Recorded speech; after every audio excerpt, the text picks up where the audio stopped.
All right, cool. Thanks for showing up. This is a great opportunity. We're going to still have more trickle in, so that will be fine. We also have it being recorded. We'll share the recording with you guys at the end. Well, tomorrow we'll send it out. So there's going to be a lot of good content. Ken Berg's here today. The premise of this whole thing is my story, which most of you guys already know, is I had nowhere to go in trying to figure land development out. And so when I tried, I threw my resume around to builders, and I didn't have a resume, so they didn't want to hire me to get in the game that way. And then I also went to every developer and kind of asked if I could work for free. They told me no. Actually, they were more with the mindset of why would we train up a competitor? And so then I just started working on land. I went and knocked doors, did different things to try to get connected with landowners. What I found out is DR, Boyer, all your players had all the low-hanging fruit plucked, and I was left with the bottom of the barrel kind of stuff. And my PhD was in dealing with the dirtiest of dirt, the worst, most politically, engaging or encumbered products or property.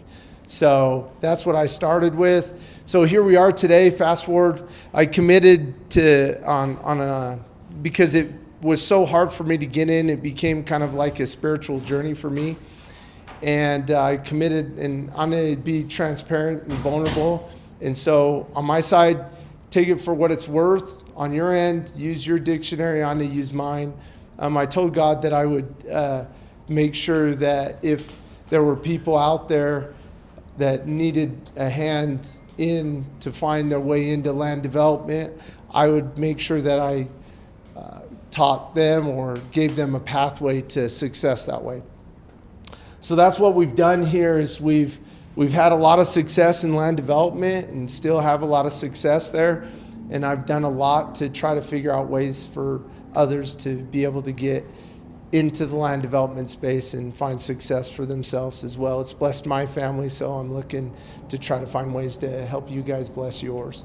So that's the premise behind this. At the end, this is actually the last slide.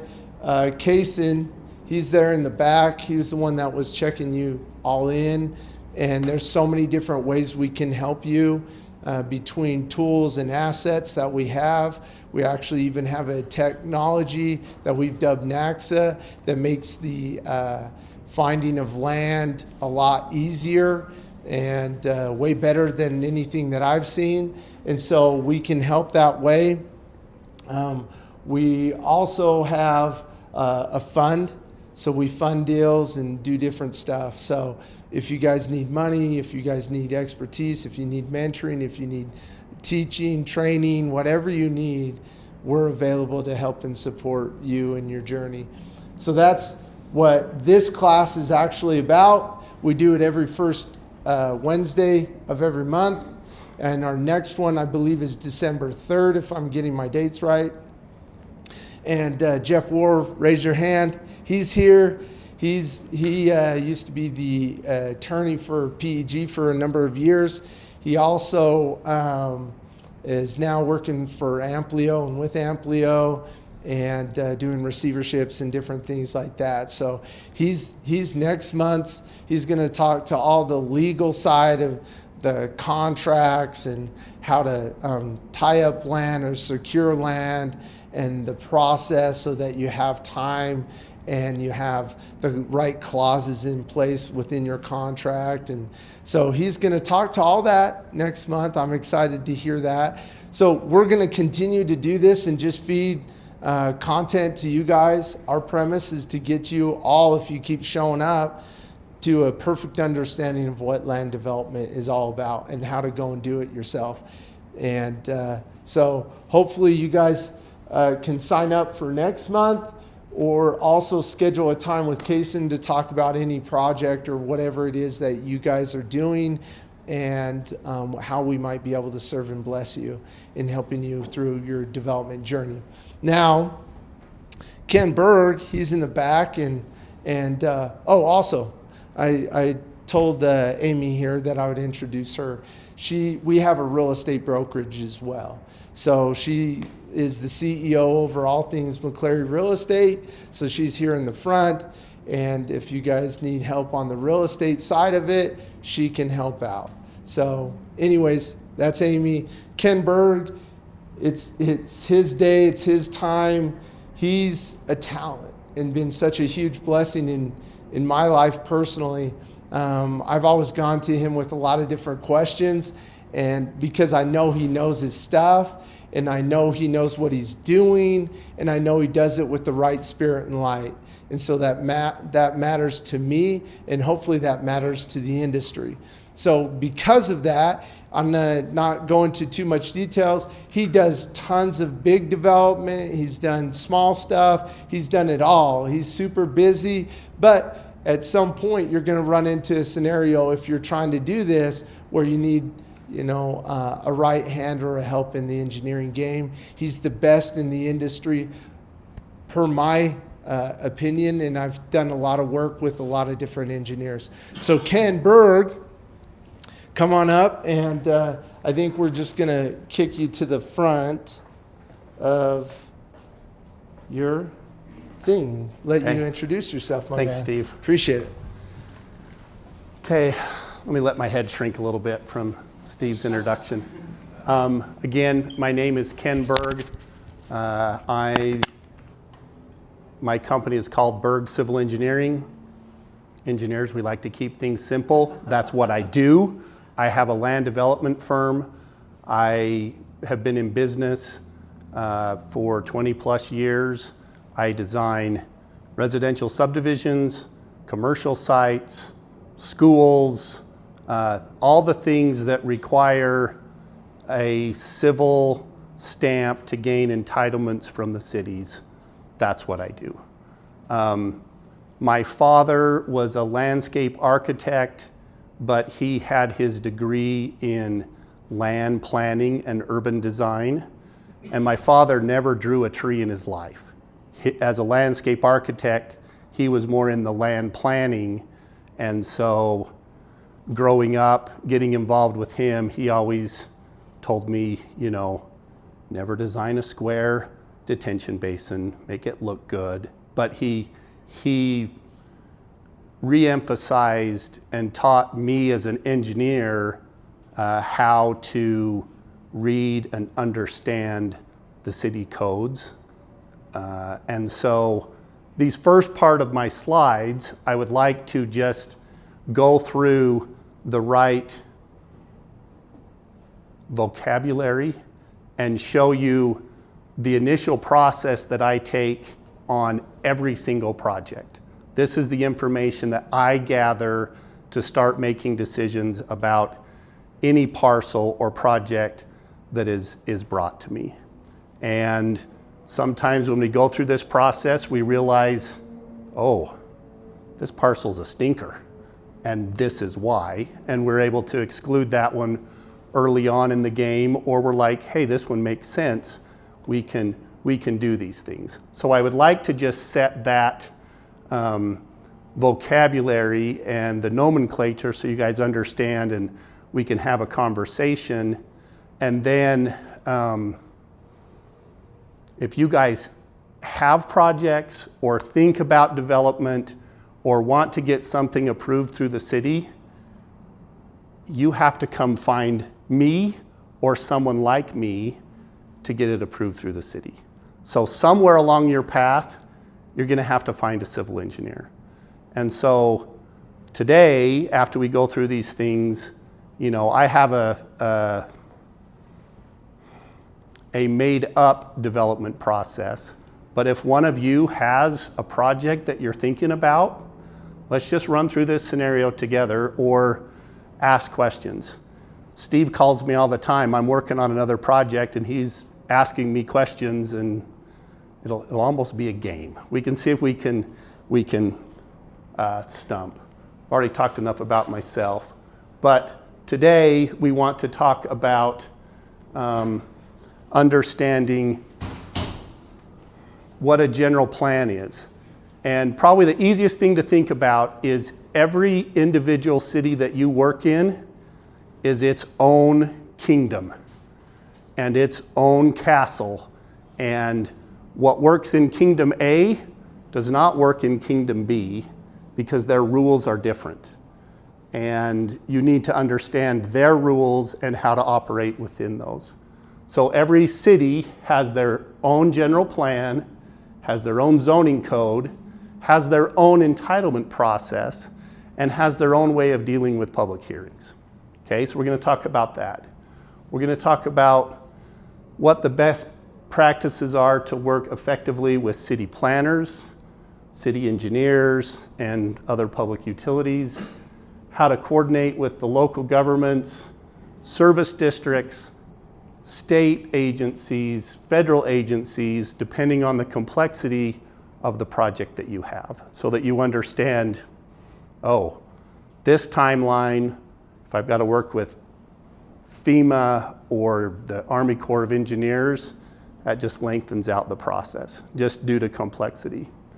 And then we would like to talk about how to take a parcel from a concept, from raw ground, to entitlements, where you have lots to sell, to build homes. And at that point, I get to say goodbye to you because I don't build homes, but I get the lots to that point and I'm ready to move on to the next one. So that's my goal as a civil engineer. So the first thing we want to talk about is every city has a general plan, and they work hard to say, well, what is our city going to look like in 20 years?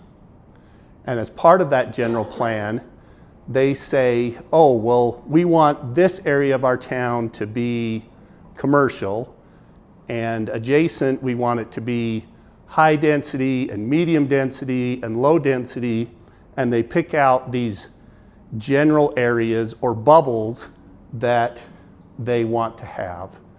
And then also they prepare master plans for transportation, what roads need to be bigger, trails, what trails they want to connect in their city network, and then utilities, water, pressurized irrigation, storm drain. So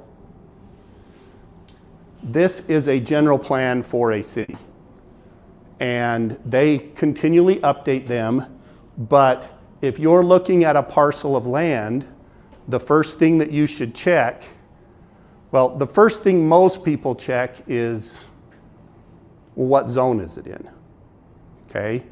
Well, if you're developing a raw piece of ground, chances are it's in an ag zone, because the city's like, it's not ready to be developed, it's currently farming, we're just going to keep it in the ag zone until someone wants to develop it. Well, then your next question is, well, where do I look to see what zone it could be changed to? The answer is always the land use element of the general plan. This tells you, oh, this parcel, if we pick a parcel, in this city they call it residential medium density. It's just a category of zones that, you know, it might be a 10,000 square foot lot and a 9,000 square foot lot zone up to like a 12,000 square foot lot. Whereas in this one that is pink is residential high density. There's probably 3 zones within that it could qualify for a zone change. So this land use map helps tell you what the city finds acceptable. It also tells you what your chances are of getting the zone that you want for your project. If it fits within the categories that they've defined, that's 1 point for you, that you're on the right track. You're not developing a conflict or an adversarial position with the city. And then within their general plan, they show oh, well, these are what the city is going to require for utilities. Upsizing pressurized irrigation.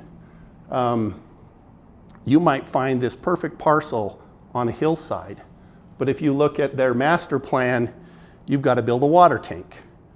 Well, if you have to build a water tank for 4 lots, it doesn't really work. That's kind of a dream killer. But you have to figure out what these plans are out there. Sewer, storm drainage, trails and bike, and then transportation. Those roadway, this one, you always have to check the transportation.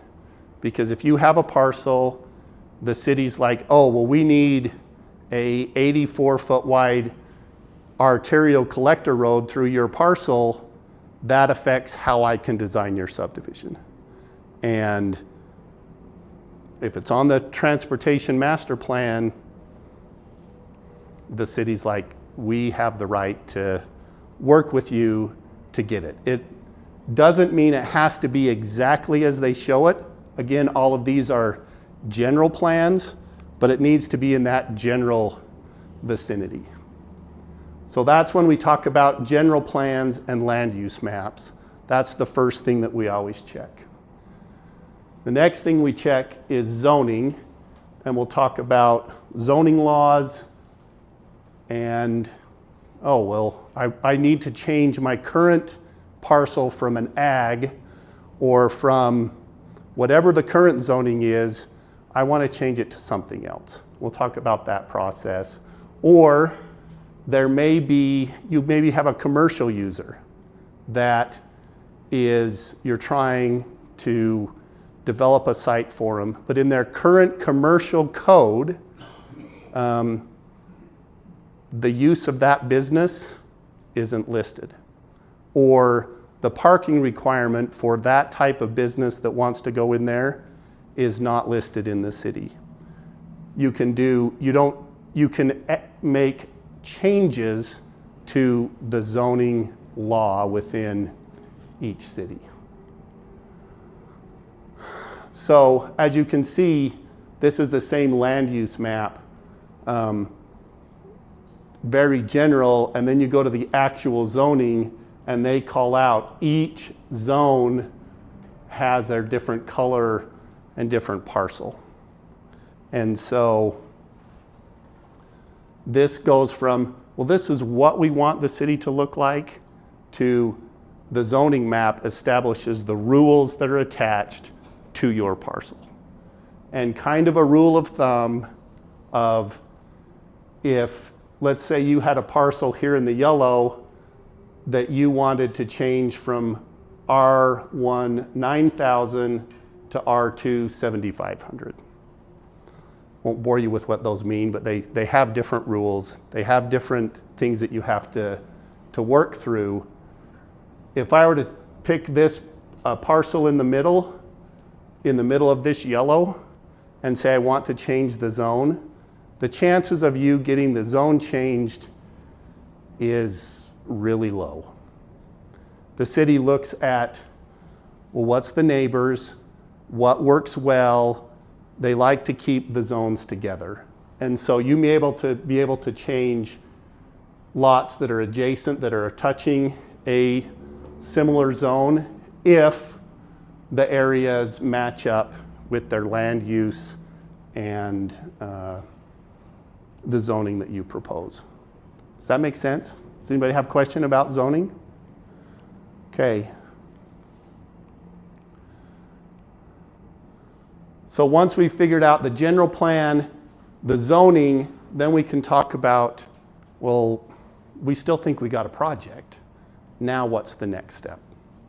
The next step is we're either submitting a site plan for a commercial project, or we're going through the subdivision process, which typically is a 3-step process. Concept plan, preliminary plan, and final plat. So as part of that, if we know what our zone is, we can go in and look at the zoning code and say, oh, one of the reasons for my success, why I mentioned my dad before, was he told me and expressed that, as a designer, every city has the rules, so you need to understand those rules. So if you have a project, the first thing I want you to do is, if you already know what the zone is and that you're comfortable with what that zone is to do a development, you need to go and read that zone. I know, boring, right? But in that zone, I usually, I pull it up, I pull out a blank sheet of paper, and there's 3 to 5 things that you have to pull out of there that make you get a good basis and understanding for your project. The required lot size, that's usually in the name of the zone, just a hint. What the lot frontage, how wide your lots have to be, the building setbacks, how far the homes have to be setbacks from the fronts and rears and sides, and then other building requirements. That's kind of the basic for a standard residential lot of what those residential codes will tell you. And if you go to the front desk at a city planning office and say, what are my requirements for your 10,000 zone? They're gonna spit out those 5 things. But the things they won't tell you that you'll find out by reading the code is, oh, well, we have instances where you may have a homeowner that their house doesn't fit the setbacks that are set in the zone. But we have an allowance or an exception on page 3 of that zoning code that says up to half of the rear face of the building can extend past the rear setback for 50% of that building face up to 5 feet, okay? The city isn't going to tell you that. They're not going to offer that to you. They're just gonna say, these are our rules. And they'll give it to you, but only if you ask. But if you haven't read it or understood it, you can't ask for that exception. And that's a nugget of value that you can provide, and we'll talk about that a little bit later in working with cities.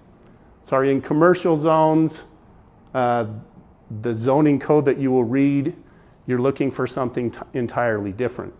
You're looking for what uses are allowed. Can I put a tattoo parlor in downtown?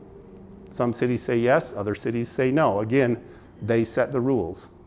What the parking requirements are, what the landscaping area or percentages are, and if there's a residential next to it, what buffers are required, so that so we have to be set back from the neighbors this height. I'm doing a site plan in Orem that they're next to residential, and the minimum setback is 10 feet, but for every foot taller that your building is, you have to move back 2 more feet from your side setback. So that's probably something your architect needs to know and understand, and I kick and scream when they show me the first elevation and it's a 30-foot tall building with a 10-foot setback. I'm like, you've just killed your own project because you didn't read the code. And you've just wasted time and effort in saying, oh, we can build you this great big building and park it. Oh, actually you can't because you're not following the code. Those 2 are your majorities. The other codes that are in cities, they talk about mixed use, PRDs, planned residential developments, or PUDs, planned unit development. Every city calls them slightly different. their codes talk about, oh, you need to have a minimum size to have these special zonings apply to the area that you want to develop. So they may say you need to have 5 acres to have these special zones even apply to your project. So if you're under 5 acres, sorry, you can't use this, you're back to just the residential zone. And within these, they say, oh, well, there's a minimum project size. This is the density that we will allow if you do these other things, like meet an open space requirement or provide a certain amount of amenities. And yes, you could have private roads, and here are the standard for the private roads.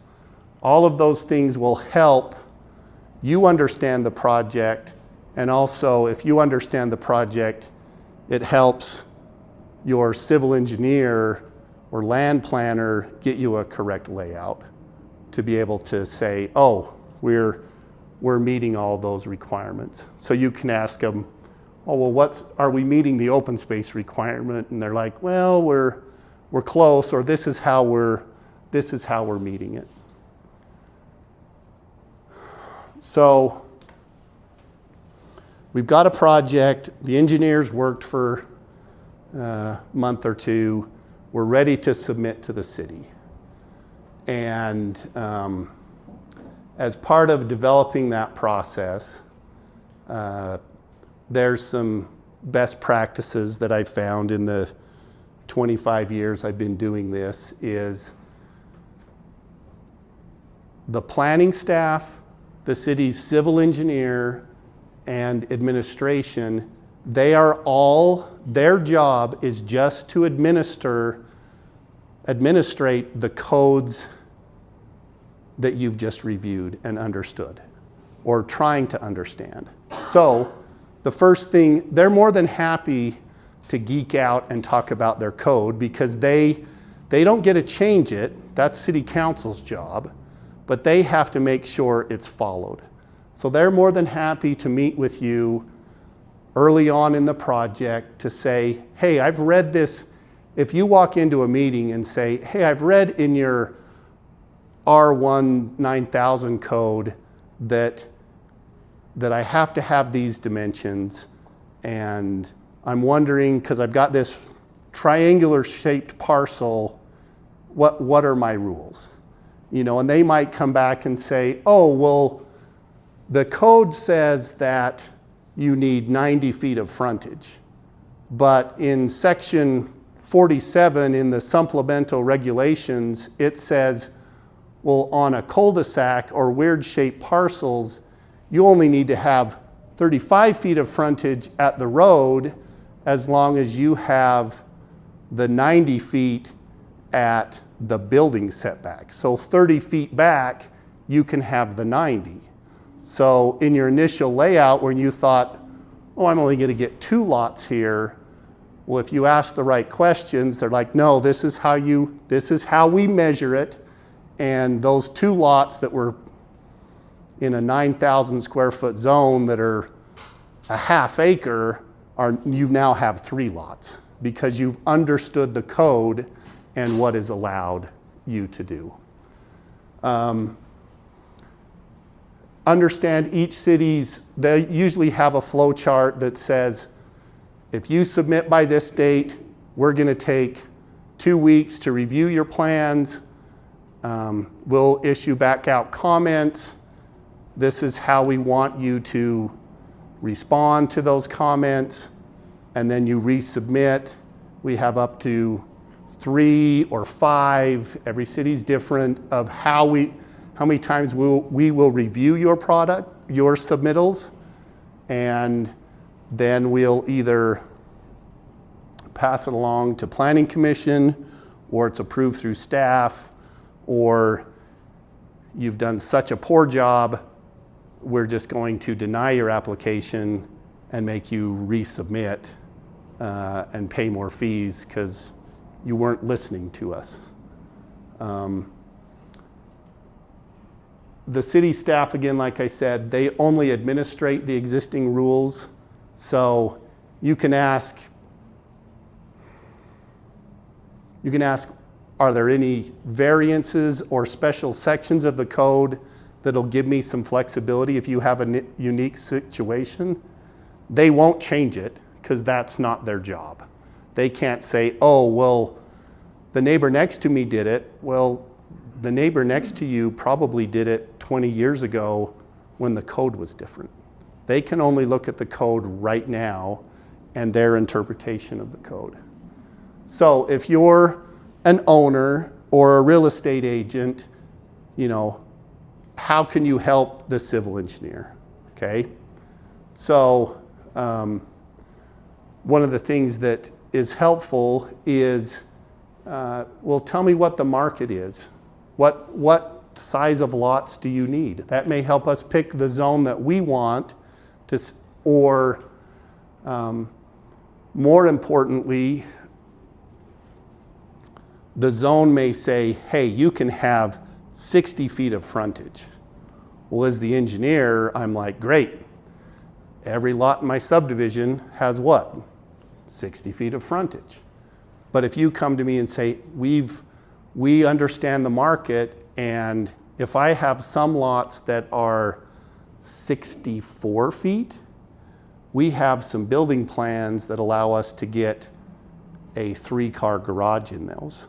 Whereas 60, all I've got is 2-car garages. And so are there some areas that I want a little mix of 64s because now I've just widened my market. That's the input. And we're going to say, well, sure. There was, as I laid out these lots along the road, I had kind of 15 feet left over. So I just made 15 lots with 15 feet left over. I just made all 15 lots 61 feet wide. That doesn't help you. But if you can get, oh, well, 4 of those lots are now 64 feet wide, that's better. Every city makes us submit a title report. I don't have relationships with title companies, but you guys probably do, or your client probably does. I'll call and ask somebody for it. You know, don't let me pick somebody out of the blue if you already have a relationship. Every application, cities are ancient. They actually require a physical signed application. Some of them require it to be notarized, you know. Some cities make us have a neighborhood meeting. That means we have to notify, pick a place in the neighborhood to have a meeting. When we get to final plats, we have to have a notary to sign those. If you have a relationship with water right brokers, every development has to give water. You need to find, if you have some connections that say, oh, well, we can help you find water, that's also helpful. And then it's okay to call the city.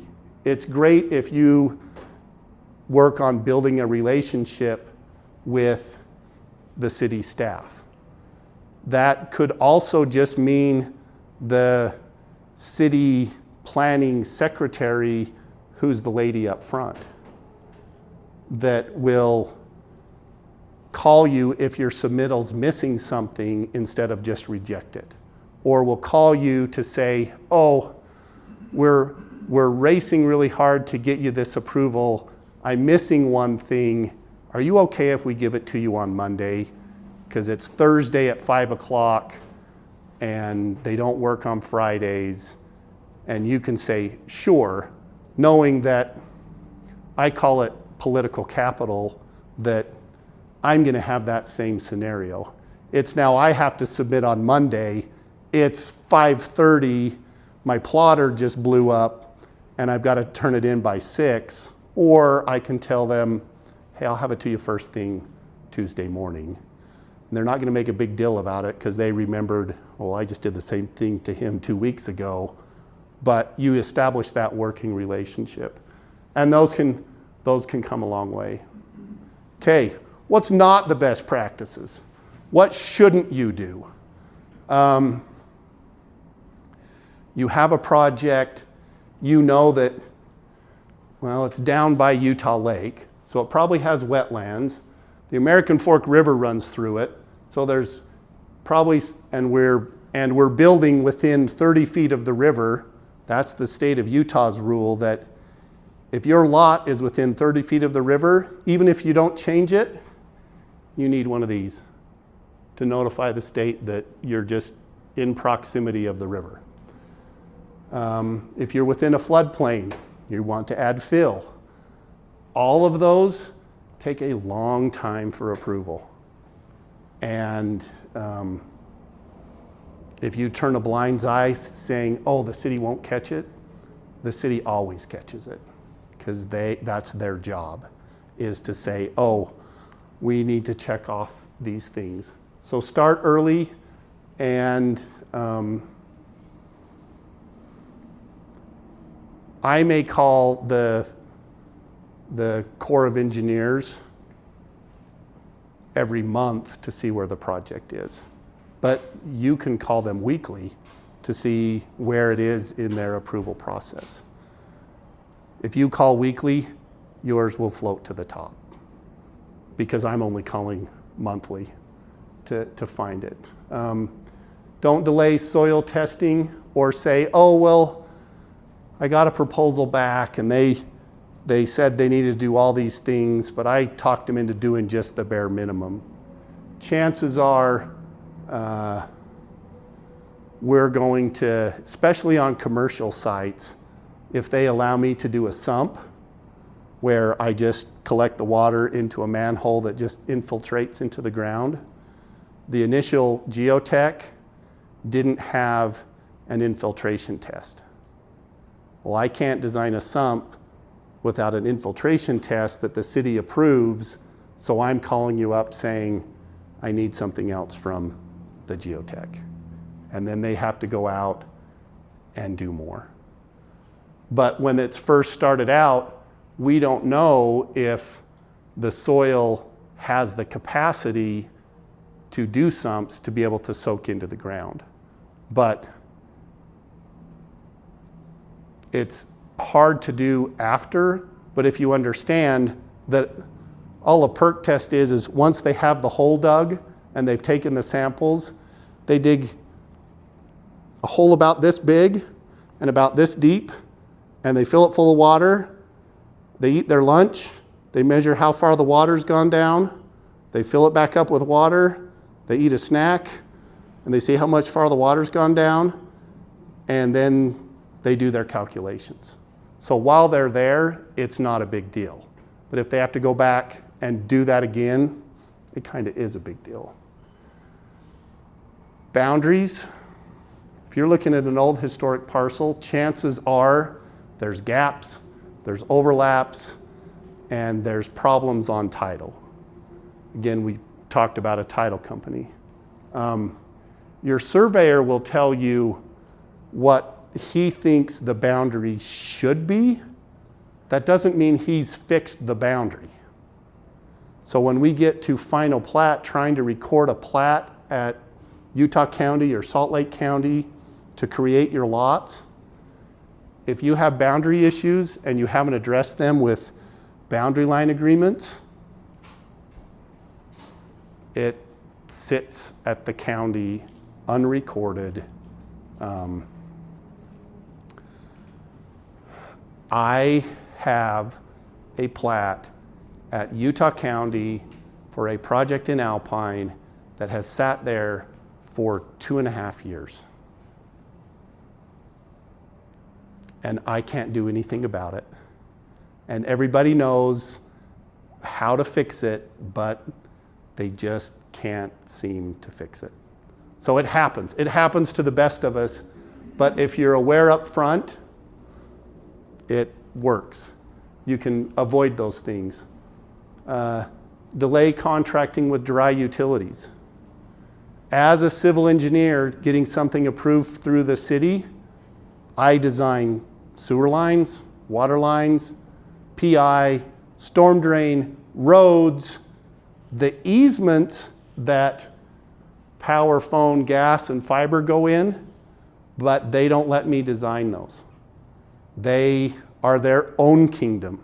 Rocky Mountain Power, they just want, well, show me where your easements are, and I can place the boxes wherever I want. And you've all seen them, the big green boxes that are where you don't want it. That's because they put them where they want them. They have their own processes. I know enough to be dangerous, enough to tell you that either you or your owner need to start talking to them because their process takes long as well. And there's contracting, and there's transformer times, and there's things that you have to hit that are independent from the entitlement process that I'm helping you with the city. And then the last one is a plea from other civil engineers that I talked to, that I told them I was doing this. They said, just let them know help them understand the scope of services that I do, that a civil engineer does, and what I'm under contract to provide, and the added stress, or if you keep asking for more and more things, my happiness with your project keeps going lower and lower and lower, and I might not be as responsive because you're asking for more and more things, even though we said that's not in our contract. Just understanding your contract when they say, hey, I can do this 3D rendering or this optimization of lots if you want to, but we should have done that way back on the concept plan.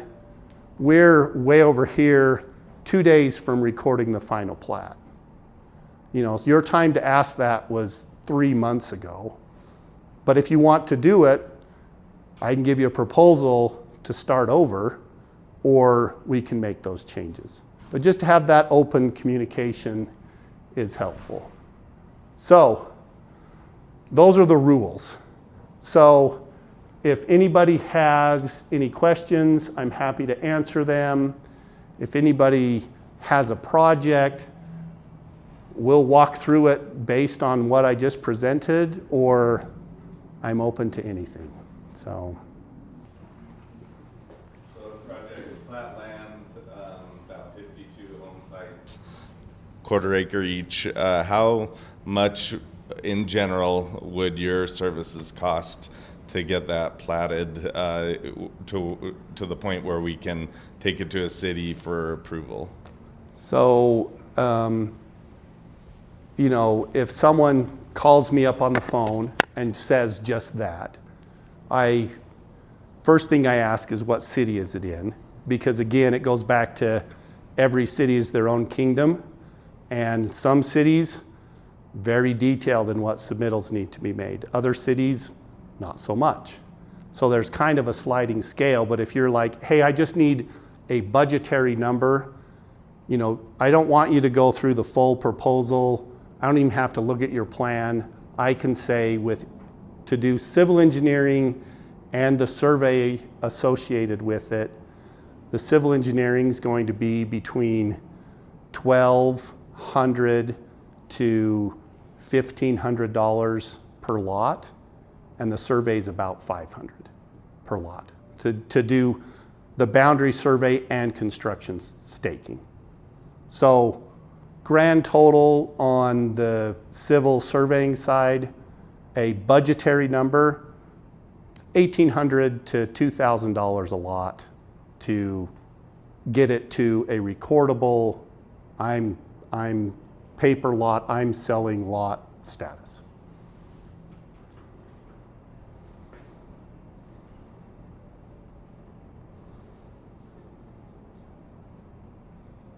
That was a good question. Thank you.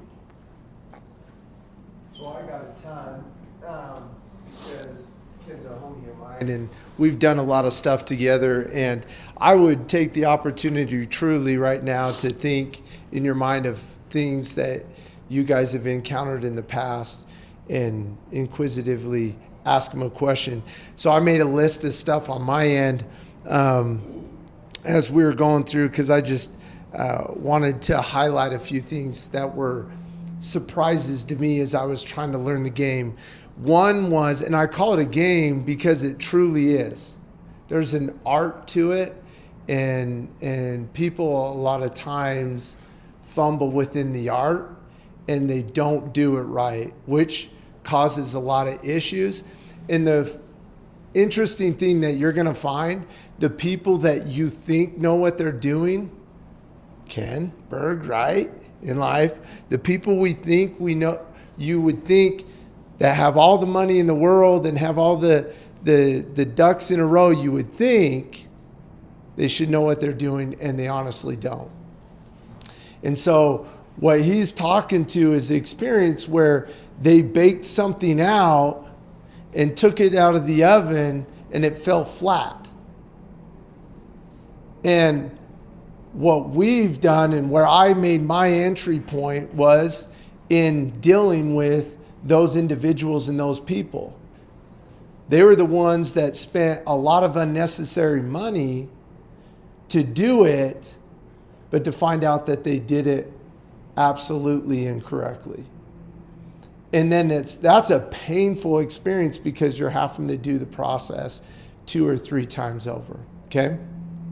So I'm going to highlight a few different things, and I'm going to get your input from Ken Berg. So the difference between work session and a public hearing, what's the difference between those two? A work session is with City Council and Planning Commission. It's not an official meeting. It's more informal to where they can let you present, they talk about issues, but they won't do a formal action. They can't approve anything. It's just informational for them. So you can come and pitch, hey, we want to make these changes. This is why. Do you have feedback for us? But it's in a work session status, whereas a public hearing is when on your 52 acres, that city may have,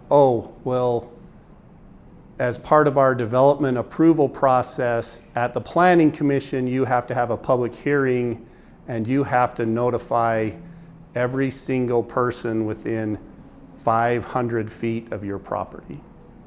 I just did one of these in Alpine for a zone change, little 2-acre parcel. We had 77 people that we had to notify. And then we had a public hearing. How long do you think the public hearing took? 1 hour? 2 hours? 4.5 by the time we let everybody have an opportunity to speak, but,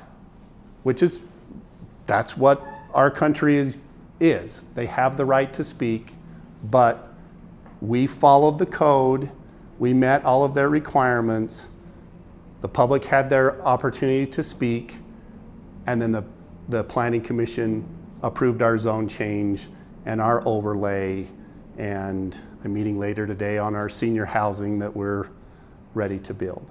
But the public hearings, you'll hear a lot of public clamor, but if you've done your stuff right, you can just sit there and soak in the joy of knowing that you can start counting votes if you need to, but I have clients that haven't gone to a public hearing in 20 years. They send me, and I'm dead inside at this point. that I don't even get a reaction. I'm just like, okay, I've heard it all, and this is, I haven't heard that one. I'll better remember that one. But those are the difference. And Becca, to get you, but I want to respond to this. One thing I did not understand within the game is the work session aspect. I didn't know, because what we have a false understanding is we ask the staff, hey, what do you think? Well, they can give their opinion and their thoughts around how the actual vote people are, like how they're going to feel and what they're going to do based off of the track record. But what you also learn, and I'm sorry to say, within this process, people have agendas. That's why they ran for their position. And they agendized the crap out of this process. That's the truth. And so what I've done to kind of try to get through the smoke is I've utilized the process, like there's DRCs, okay, which are like a time when you can sit with all the staff, all your fire, all your different code. That's a scenario where you get to sit and talk to them. Then you also have a process that's called a work session. And you can lobby for that, and they'll invite you, and then you can hear the actual decision makers talk around your process and your product and your development that you're doing. And again, they're not going to outright vote, and they're just going to try to distance themselves from showing hand on what their vote is. But what they will do is give some commentary so you can start to hear that. Another thing is they're having conversations, and it's true, and let it be on, media, but it's true. These guys go into their back offices and they talk when you're not around, and things tend to change in the back chambers of the process. And that does happen. I don't like it, but it does happen. So part of my game is to navigate that, right? I have to take people out on site. Right? If I invite a council member or something out on site, I can do that. Okay? I can invite them out to meet me out there and have a one-on-one conversation. I can't invite, what's the max before they actually have to have a real meeting? I think it's like 3. It depends on how many are on their council. You can't have a quorum. Yeah. So at a certain point, you can only have so many out on site before it has to be a public hearing or a quorum or a conversation that the public's aware of. So just know, I didn't understand that process when I first got into this. And there's a real art to using that correctly and maintaining spirit and light, doing it the way God intended us to do things, okay? And so I'm not trying to do anything shady. I'm trying to do it in spirit and light. I'm trying to navigate some shade that might be thrown back at me, okay? That's just part of the process. So that's one of the things. Go ahead, Becca. Yeah, I think mostly you answered my question, but my clarification was that we want to use work sessions so that we can, if at all possible, identify potential hurdles that would come up in a public setting that we wouldn't have the time then to address. So we want to try and identify as many of those pitfalls that would kill a project before you have a public setting where someone's going to say no and try and shut you down, and you're going to have to build up all this momentum again. Am I correct in that? Yeah, that's so you have the work sessions are with Planning Commission and City Council, elected or appointed officials. The DRC, the design review committees, are with city staff. And I have had instances, and another piece of council, I may be working on your project, but I've also completed 150 other projects in that city. I have a different relationship with the city staff than you do, that this might be the one and only project that you work on in their city. There have been times that we're trying to work out some issues that I will look at my client and say, Steve, we have this meeting. I will call you as soon as the meeting is over, but I'm pretty sure I can solve it if you're not in the room. Not because of what Steve or who Steve is, but the fact that the city, in their relationship with me, will tell me their backroom conversations and will tell me well, this is what we're telling you is our problem, but this is really what our problem is. Is there some way that you can solve this? And usually it's like, well, yeah, I think so. Let me go back and talk to my client. People ask me all the time, well, what's your job as a civil engineer in land development? And I tell them, the easiest way to explain it is I'm a marriage counselor. It's the weirdest thing. You pay me to design a project based on the city rules that the city applies, and so I'm stuck in the middle saying, well, I'll give you this much, and I'll give you this much, and at the end, my goal is to make everybody happy. Doesn't that sound like a marriage counselor? That's basically what I do. I won't be your marriage counselor. But. Along that same line, I just had a question. So as a civil engineer, do you normally stay involved until what point? The permitting? I stay involved from day one until you have recorded the plat at the county and your project is constructed to where all the roads are in and you're ready to have someone start building a house. Usually after that point, you don't have much need for me except for, oh, well, this architect wants the CAD for this lot to build so they can build their site plan. I'll do that. That's just emails. But usually it's from the start to entitlement and construction of the roads and the sidewalks and all the utilities to where you're actually to pay dirt to where you're selling a lot to build a home. And I've had to go back to him and comment to that. We've had scenarios where I've had to go back to my engineer or him specifically down the road and talk to him about, hey, something that came up, because what we plan out on paper sometimes just doesn't translate when you start getting into the dirt. And so I call them all hands meetings, and I bring in my dirt guys, my excavators, I bring in Dominion, Rocky Mountain Power, whatever it is, the communication, and I sit down with him and we're like, okay, what do we do to adjust for this as we're moving through the process? So I include him in on that process as well. And so, yes, these guys, and especially the right guys in the room, he's not lying. He's been doing it for a long time. That's why I like him. And also their specialty and their stamp and their liability is on what they're designing out, which gives the non-experts that think they're experts, which are your voting crowd, the opportunity to feel more comfortable because they think I've got an agenda. They think I got a bottom line dollar that I'm in a pursuit for.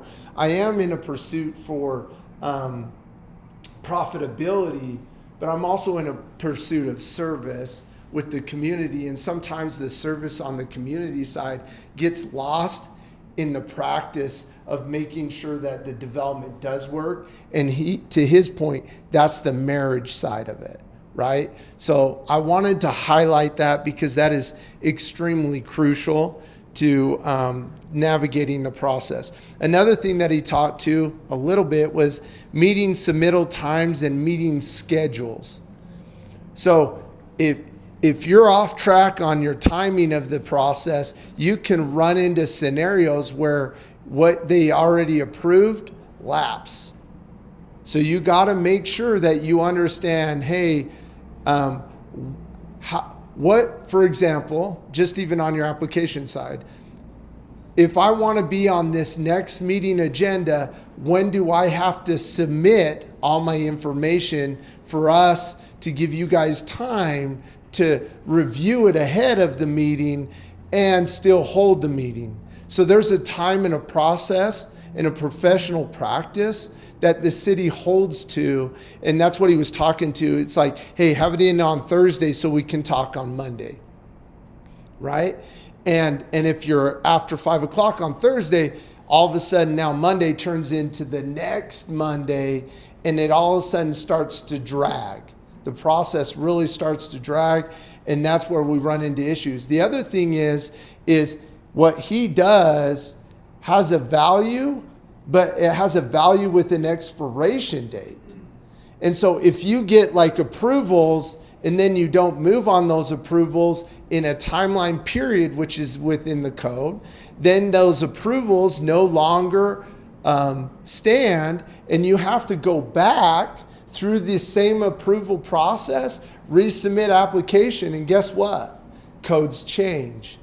So now you have to rework the engineering in the process, and we've done that before. And that's just super painful, because part of the reason why the city process is so challenging and hard right now is because as soon as they have an experience with somebody and they go through a process and they find all the things that they hate, they try to draw code around those things so that they don't have those things happen again. And so when landowners and people are like, well, I'm just going to wait for development to happen, right? Like, that's a problem, because development just gets harder. It doesn't get easier. And so just remember, hey, if I get an approval, I have a year on that approval, and then maybe they'll give me a 6-month extension and maybe an option for another 6 months. So maybe it would sit but they have to approve those extensions. The council does. So maybe I get my approvals for 2 years, but if I don't move, that's all going to lapse, and then I'm going to have to redo the whole thing.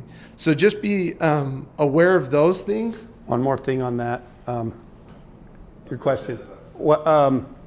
As we were talking about public hearings and meeting with city council, there's a timeline that we have to get things submitted so that they can get in the packets for the public officials to review.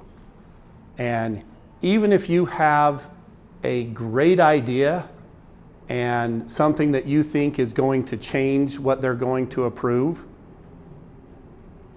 just bring it to the meeting. Don't plan on passing it out, but because I just had this experience, we met all the codes, we had our public hearing, but a day before, the owner met with a neighbor and they thought it was a good idea if they changed some of the wording. So we're at the public hearing and they're trying to change. The planning staff shows this new information, and council's shared the council's reviewed the old information, and they're like, well, we haven't had time to review this. And there were 80 people in the room. So if you're sitting there as a council member being like, okay, I know what I want to do. I want to approve this, but they have this new information that I really haven't reviewed, and half the people are for it and half the people aren't. My tools are approve, deny, or table. Table just means they come back in 2 weeks, but it's not a public hearing and none of you are here. Which one am I going to pick as a city council member? I'm going to table you every single time. And that is because why? Because I submitted something out of their normal cycle. I gave them the out, which cost you 2 weeks or a month. And if it's in November or December, we'll see you in January. So it's things like, but if they would have come and said, oh, in the meeting itself, the planning commission has the ability to say, oh, well, I don't like that word. Let's change it. In the dynamics of the meeting, if they would have just said, as I was making our presentation, hey, we're also interested in thinking that that word shouldn't be there. Planning commission, it's up to you. What do you think? If we would have went that way, they probably wouldn't have tabled us. But because they tried to submit something new 2 days before into the packet, you've shot yourself in the foot.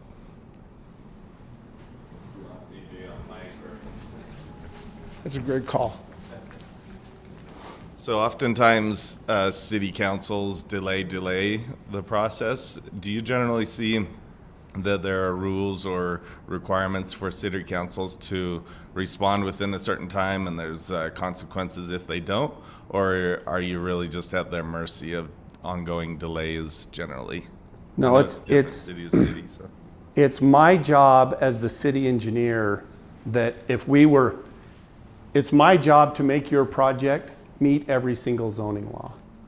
And if I do that, the city, well, I guess I want to say the city has no choice to approve it, but really they have two choices. Approve it, which happens 99% of the time.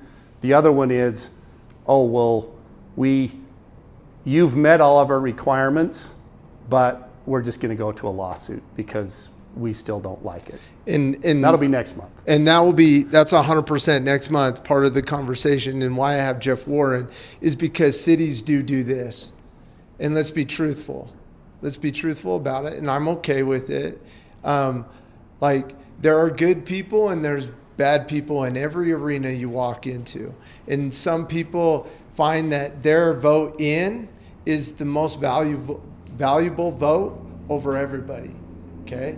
And so sometimes when you run into these gridlock scenarios, yes, you do need to get an attorney into the room to apply the right pressure.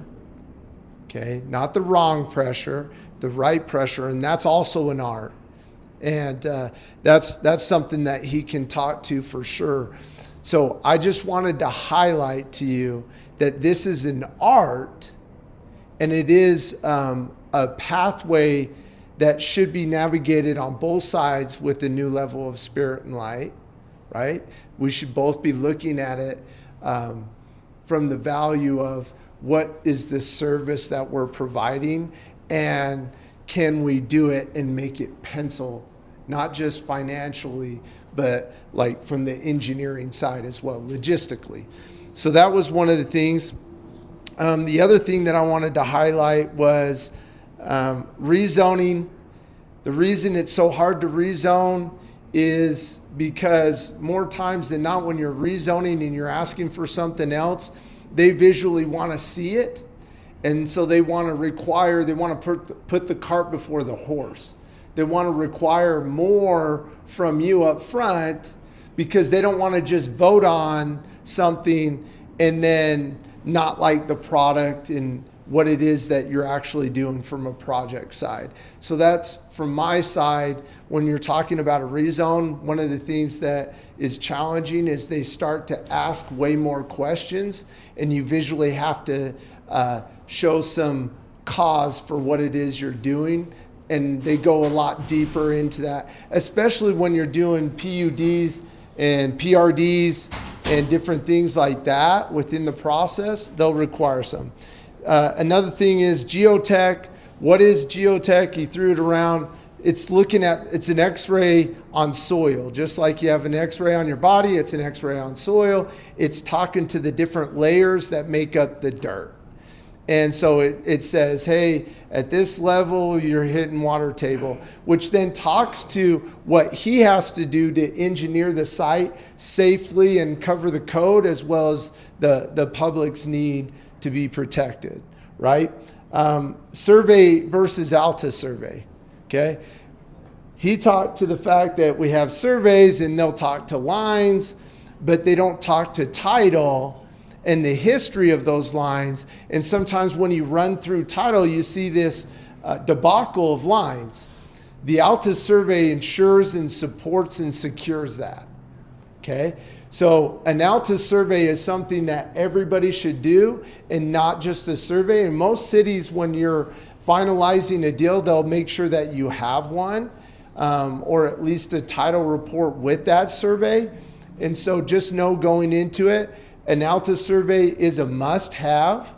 It's not I should. It's a must-have because I've seen huge developers, they have an MDA and they have this whole thing and then they sell it to some other person and then the person goes to get final approvals and goes to try to sell it and we run into boundary issues and then all of a sudden you're blown up. The bigger the deal is, the bigger the project is, the longer those boundaries are. So the more encumbering those issues become. So that's a huge, real issue that we've run into that's withheld MDAs from progressing for a long time, because then you're having to talk to every landowner along that boundary line and try to get them to concede, or you're going to have to concede, which then makes some of the engineering that you've already planned out not work.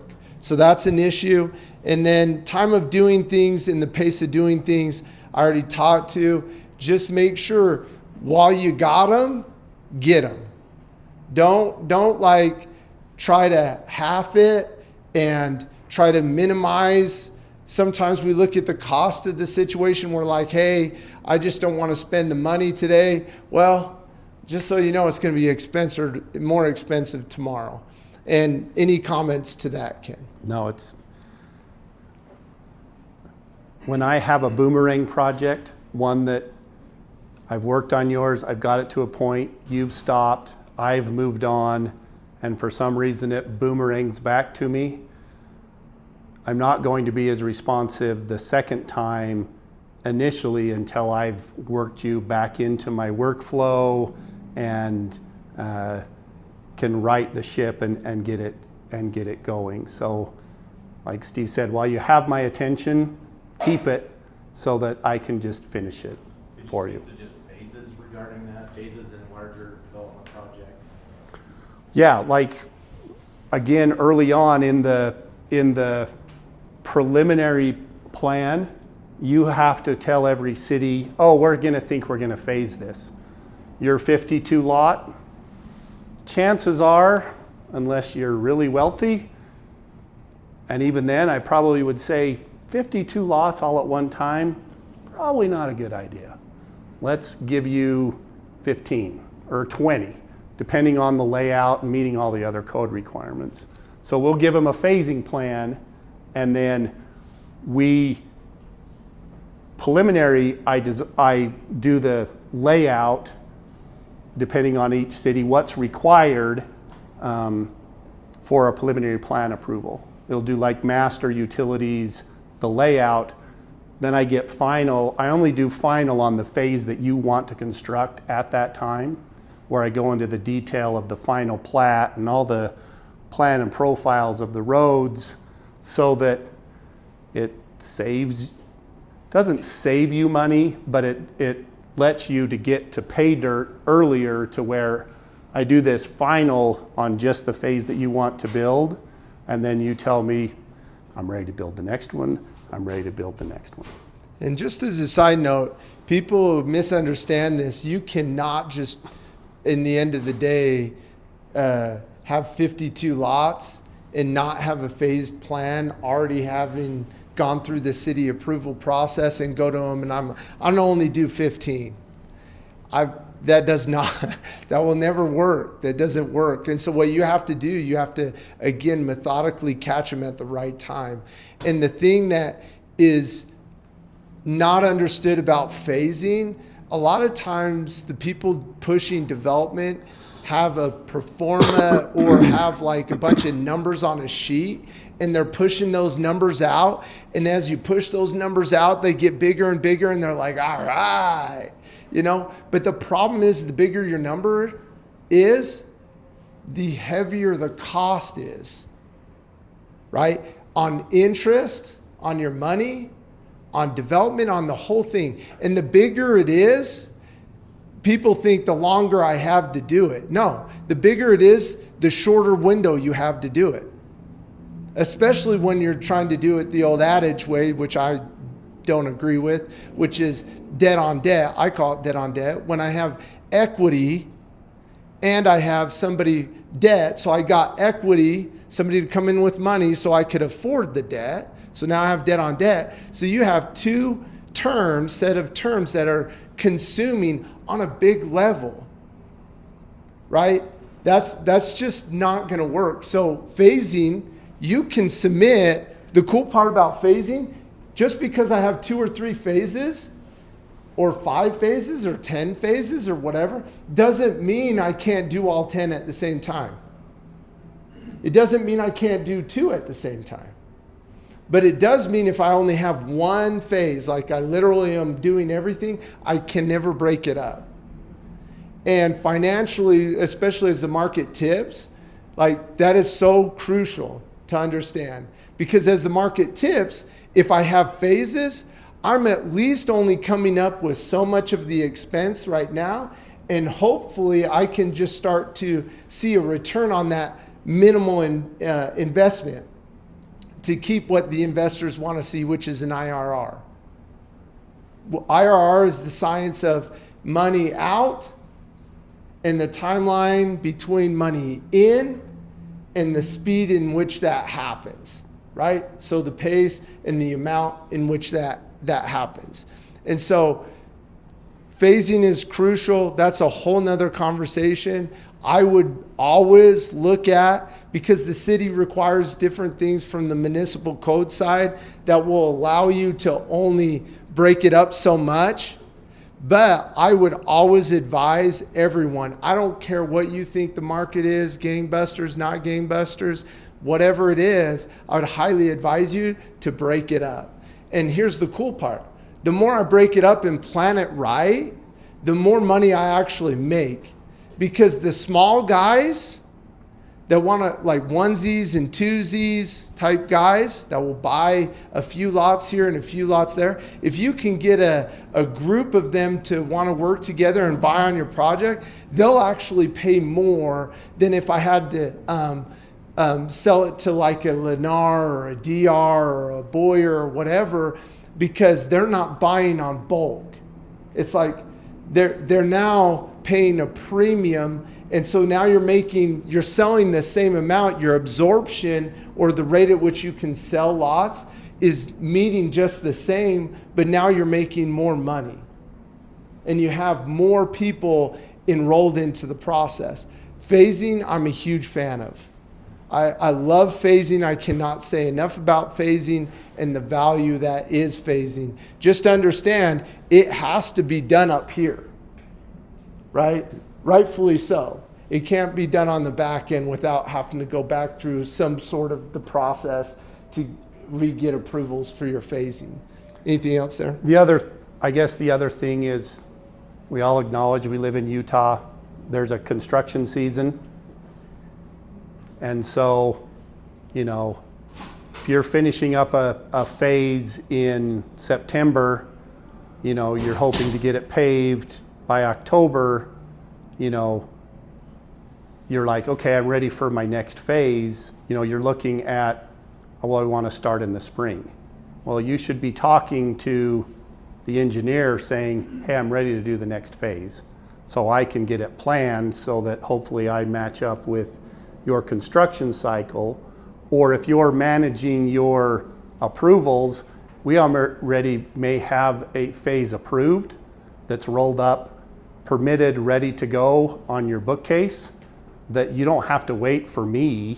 You can say, oh, I'm still approved, I'm ready to build this one, but while I'm building this one, I want the next one, so that you're not chasing the market.